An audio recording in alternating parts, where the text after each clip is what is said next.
Okay, magandang hapon po mga kalingap. Ayan, nandito po ako ngayon sa Lanao del Norte. Ayan. Meron po ako nakitang isang kakaibang bata po. Ayan, nakita ko siya naglalakad. So, aalamin po natin ang istorya ng kanyang buhay. Ano po?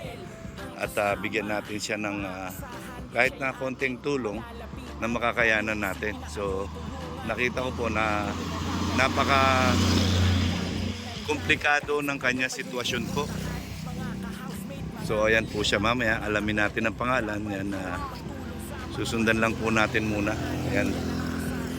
Nakakatakot siya po ay tumatawid-tawid.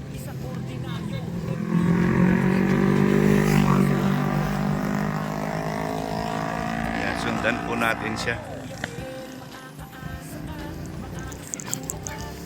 Yan mga kalingap,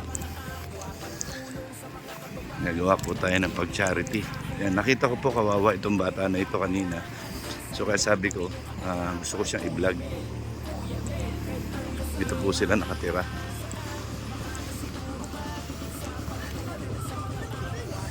Ayan, oy, dito pala siya nakatira. Ito po yung kanilang bahay. Ayan. Ayan, mayong hapon. Yan, pwedeng maka-istorya imong anak. Yan. Yan, ato lang bisag asa mi susud, adeha mi susud. Okay ra. Yan, nagbibisaya po ako. Yan, pero tatanungin natin mamaya sila kung marunong sila magtagalog. Yan, pasok lang po muna tayo. Salamat. Yan. Okay lang po, okay lang. Yan, ayan po si... Yan, natataranta sila. Relax lang po, relax. Relax lang. So, yan. Ayan po si... Anong pangalan mo? Nakasabot kag Tagalog? Dili? Yan. So, ganito po, no? Hindi, sige lang, putang lang dito. So, mag-ano po tayo? Yan, bibisayain ko po. Yan, yung tatagalogin ko. Tatanungin natin ang pangalan niya. Yan, ilang taon na siya. Yan, bakit hindi siya nag-aaral? Dahil na pag-alaman ko po na hindi siya nag-aaral, anong dahilan? Ano po? So alamin po natin. Then kakausapin po natin yung nanay din, yung magulang. Makasabot mo Tagalog, no? Okay. So itong kanisya, dili. Dili ka kasabot og Tagalog? Kasabot na sir, kay grade 3 na sir. Mao na di siya kasabot og Tagalog. Yan. Kasi nga ni mo, Toy. Ha? Bungi manggunan sir. Oh, mau lagi. Okay. Ijon. Eljon. Ijon. Ijon. Ijon. Usay apelyido nimo? Ha? Usay apelyido. Ha? Aurigi. Yan. Ijon. Region. Ijon. Aurigi. Yan. Pila na imo edad? 13? 13. Nag-eskwela ka? Nga naman. Kanang istorya sa tinuod. Sige lang. Istorya lang sa tinuod. Nga naman di ka nag-eskwela. Kay 13 naman kaha ka. Nga naman dili ka nag-eskwela. Unsa na di ayang iyang grade karon unta? Grade, hindi. Mag-grade 4 na unta siya. Oh. Nga naman nihunong ka sa pag-eskwela? Ha? Isa ko na? Maulaw. Nga naman maulaw ka? Ha? Sawayon ka? Gibuli ka dito sa eskwela? O di? Sa grade 1 pa. So, di na mao. Kay... Nabuli yun na siya. Iyag yung sumbag to. Babae nga bata. Babae nga bata, gibuli siya. Mao na karon, di na siya nag-eskwela kay mawaw na siya. Yan. Dati po nag-aaral siya. So, ngayon, pagkada papasok siya, meron daw pong nambubuli sa kanya. Batang babae, ngayon parang nagalit siya, nasuntok niya, parang ganyan. Sinampal. Kasi nga, syempre, kung makikita niyo naman po yung kalagayan niya, hindi naman po talaga kabuli-buli. So, papakita ko po sa inyo, inborn ni siya, no? Inborn. So, ayan po yung kalagayan niya. Yan. Dahilan na yan dari, doon na yan dari bisi. Gitahi lang, i-opera. Tapos meron siyang ano bang tawag diyan? Yung dili ka ng sa Tinagalog pa kanang bingot. Bingot. Ayan. Meron ng tawag sa English niya, nakalimutan ko lang eh. So, yan po kaya hindi natin siya masyadong naintindihan. Yan ayaw mo nang di nakaganahang mag-aral. Hindi na daw po siya ayaw niya na mag-aral. Nga naman. Wala lang. Dili ka nang wala lang kay naay dahilan na. 'Di ba? Unsa may dahilan nimo? Kapoy? Paano magikapoy ka kay nag-eskwela man kag permero grade 1 hangtod grade 2? Si permi lang kagawayon? Lagi lang daw po siyang inaaway sa eskwelahan. So, yun ang nakakaawang sitwasyon ni Edjun. Yan, Aurega, 13 years old. Taga dito po sa, unsay barangay niya? Balile, Kapatagan, Lanao del Norte. Yan, dito po sa Lili Kapatagan, Lanao del Norte. So ayan po. Ayan, nakita ko po siya kanina habang nagdidiskarga kami ng mga gamit doon po sa church ni Pastor Lothar. Ayan, nakita ko po siya tumawid sa kalsada tapos tumakbo. Sabi ko, sino yun? So na-call po yung attention ko kaya sabi ko kakausapin ko itong bata na ito. So yun po, napag-alaman natin na ito pong kanyang kalagayan sa ngayon ay inborn po yan. Inborn siya pero nakakalakad po siya. Yan, nakakahawak yung kamay niya. Nakakapagsalita siya pero medyo hindi lang po naiintindihan. No? Ang problema, hindi na siya nag-aaral kasi nabubuli po sa eskwelahan pero nagreklamo na mo sa principal. Ay, nakasama yun ko anan. Kasaban yun akong bata. Kaya mag-atang mong kuanin niya sa unang ko. Kaya pag yun nanaaha, kaya disable pa na niya. Imong yung nanaon. Ako dyan makontra ninyo. Ako ganaan. Unang dili na gano'n siya ka-eskwela din. Eskwela man gano'n siya niya. Ulay makaapong niya ba? Disod po tigbiyaan ako dito. Masamot man siya bulihon. So sa ato pa, kanang naka-istorya na nimo ang teacher or ang principal? Ano man? Nangundang na lang siya sa... nga naman. Pa-eskwelahon, bigit siya. Sige siya inyong pa-eskwelahon. Kani pong usahay na lang po, no? Yung magbantay. Kani ako lagi maratol aning ulan. Maude. Kabuhiwan ko ba? Musaka kong kabuhi. Ngayon po, hindi siya nag-aaral. Bigla na lang siyang huminto dahil walang magbabantay kasi bantayin po siya kasi nga dahil doon sa sitwasyon na lagi siyang nabubuli po sa school. So, siyempre, bilang ina, ayan, nagalit po siya. Pinagalitan niya daw po yung bata na nambuli sa kanya. Yan, pero hindi pa nila nakausap yung teacher at yung principal. So sa ato pa, katong paghunong niyang pag-eskwela, dili nangutana ang maestra nga namang niundang siya. Sige lagi nga, pa-eskwelahon. Wala na lang po. Dili na sila nagbalik dire kay wala sila nangutana nga nung di na siya Wala nag-eskwela. lang po. Basta kay pa-eskwelahon lang daw ko. No? Wala na lang sa dulo kay. Wala lagi po yung maratol mo gukuha ng ulan ko. Kasi pag umuulan natataranta siya. Kabuhion ko. Yan, so ngayon nagdesisyon na lang itong nanay na dito na lang siya, hindi na lang siya pinag-eskwela. Yan kasi para nababantayan na maigi. Yan kasi nga doon nga sa sitwasyon ni Arjin. Tama no, Arjin ano? Lisod po kayo siya kay. At kay balahon, dili man siya mo crutches. Nagbuhay kayo mag-hike-hike ka ng kalsada. Yun. Dili po siya mo wheelchair. Ayaw niya daw mag-wheelchair, ayaw niya mag-crutches, yung saklay. Yan, natatakot itong nanay na baka patawid-tawid sa kalsada. Siyempre po, yung parang laging kinakabahan lagi itong nanay. So, ayan. Ayan po siya. So, kawawa naman po yung sitwasyon niya. So, ako po nakuha niya yung attention ko kaya sabi ko kahit sa papanong paraan bilang isang charity vlogger ay baka sakaling mabigyan natin siya ng konting tulong, no, sa pamilya niya. Yan, tsaka ayun nga, nakita niyo yun yung paa niya, tingnan niyo. Yan, oh. Yan, puro kalyo na, no? Kubal na, no? Kubal, no? Oh. Masamad-samad gid siya. Pero kanang happy ka sa imong kinabuhi ron. Happy ka. Tubag ka, tubag. Happy ka. Unsa na kanang wala kay ano sa iyong pagsisisi ba? Amo ba siyang ingnon kay puro ang mga igsoon dili man disabled siya ra manggod. Oo. Okay. Malipayon po siya kay mura man ni na magbibigod pod na lang murag kuya. Mura ka nang wala na lay buot sa mo baka nang dili bitaw siya sa normal nga 13 edad bitaw nga murag ulitaw na siya nga. Ang bibigod mo ani.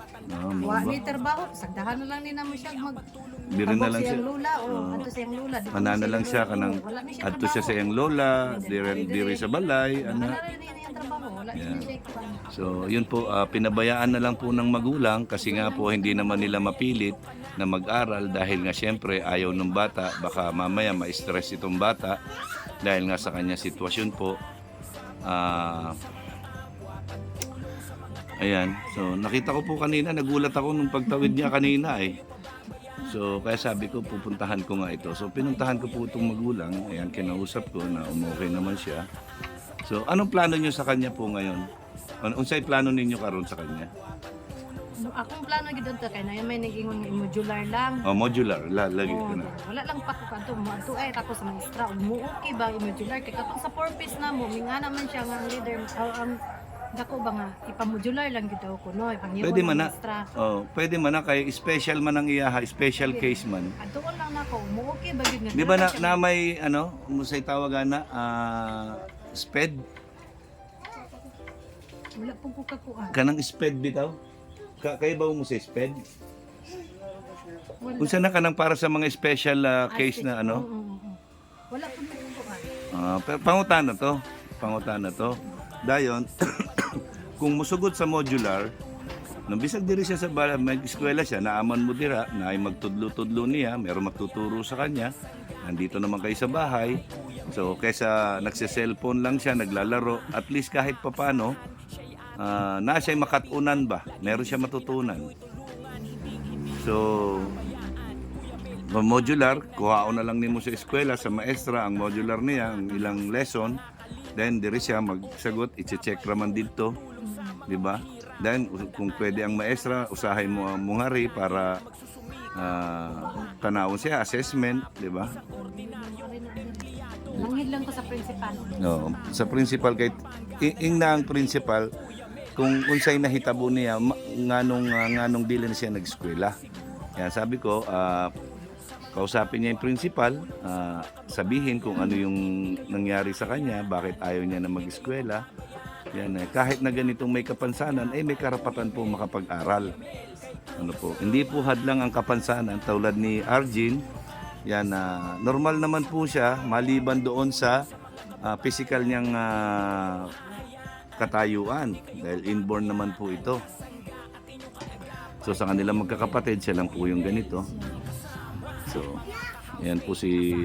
Ano po, unsay nga ni mo? Juna. Yan, si Nanay Juna. Yan, si Nanay Juna. So, ayan po, yan, nagpapasalamat ako dito at napaunlakan po tayo na ma-interview si Arjin. Arjun. Unsa man ang... unsa may gusto nimong ipahibalo sa mga tanang nambuli nimo? Unsay gusto nimo nga mo maistorya nimo sa kanang magkuan nimo ba Nagbully ba ni- nimo ba Oo. nagbully ba Nagbully ba? manghilabot nimo sa magsaway nimo ba Oo. Ha? ayaw pagbully Ala, nani? ha unsa man Hinihon ko na ni. lagi unsa may imong ika-istorya sa mo manghinaway nimo unsa nimo pag-istorya sila Ala ko na alak na. ayaw panghilabot Sabi niya, ang masasabi niya po do sa mga batang mga nanunukso sa mga kagaya niyang may kapansanan ay wag na lang silang pakialaman dahil hindi naman sila pinapakialaman. So, nakakaawa po yung sitwasyon nitong bata, ano, kasi dahil lang sa kanyang kapansanan parang na-discriminate siya. Yan. Pero normal naman po siya, kaya niya naman mag-aral. So sana magkaroon ng magandang kinabukasan itong bata nito someday. Ano po, yan, sana magkita kami ulit ni Arjun. Sana magkita kami ulit ni Arjun. Yan, anyway, nandiyan naman si Pastor. Best friend mo na sila, Pastor. Best friend sila ni Pastor. Yan, naama si Pastor na mag-guide nimo. Si Pastor Loter, mag-guide to nimo. Termi lang kang naaniya para mag-guide ka, spiritual, di ba? Para kanang mudako ka nga na ay takot sa Ginoo ba? Di ba? Dahil pagsalig lang sa Ginoo nga tagaang kag mga blessings. So, ayan Nay, ikaw po Nay, ano po masasabi mo tungkol dyan sa nangyari sa anak mo na hindi na po nakapag-aral ngayon? Maluoy. Luoy. Kaya lang siyempre, ayaw mo mas lalo pang malungkot yung anak mo. Kaya mas ginusto mo na lang na nandiyan kasama kayo, di ba? At least kahit papano nakikita mo siya araw-araw, inaalagaan mo siya at sigurado ka na hindi siya mabubuli, tama ba? So, doon sa mga nambubuli sa kagaya ni Arjun, ano masasabi mo po? Dili na sila mga kuan kay wala man ito yung agyod. Dili sila manghilabot aning nga bata.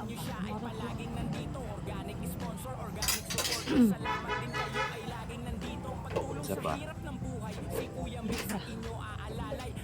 Yun, ang sabi po ni Nanay, Jonah, na sana wag na lang nilang tuksuhin o pakialaman kung ano man ang nakikita nila sa may mga kapansanan dahil hindi naman ito ginusto ng magulang.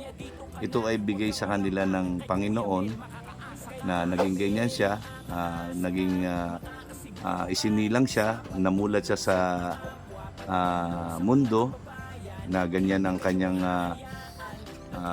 kinalabasan, pero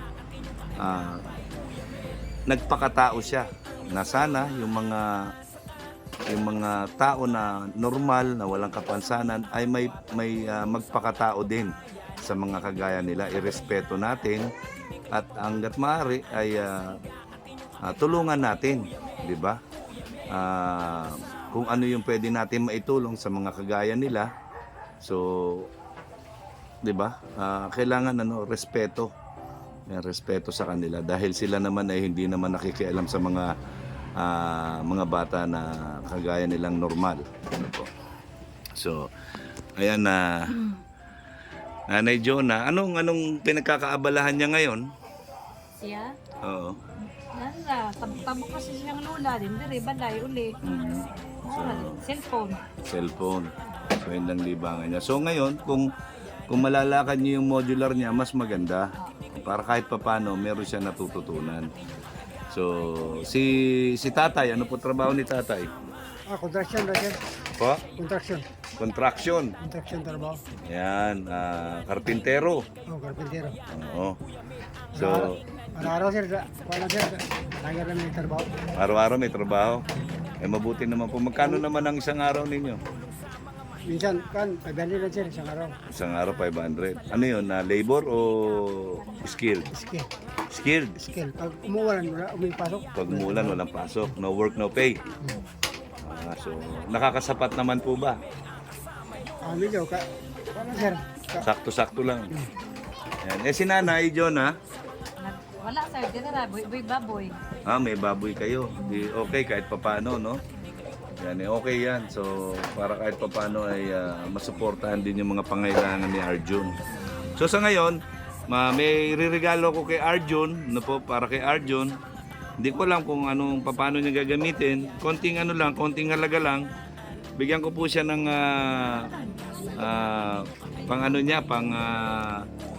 pang merienda. Yan, salamat. Yan, maraming salamat din po sa nagbigay din sa akin ng blessings nung pagpunta namin dito sa Davao. Yan, siyempre, isinare ko rin po yung mga blessings na natanggap ko, isineshare din po natin sa mga taong mga nangangailangan. Ayan, so kagaya ni Arjun, nakarapat dapat bigyan ng share ng natanggap kong blessing. Yan, at least kahit papano ay nakagawa tayo ng kabutihan sa kapwa, sa kagaya ni Arjun na isang PWD. Ano po? Isa siyang PWD na talaga naman pong nakakalunos yung kanyang kalagayan. Then nabubuli pa siya. So ayan, salamat po sa mga sponsors po na nagbigay sa akin ng suporta po.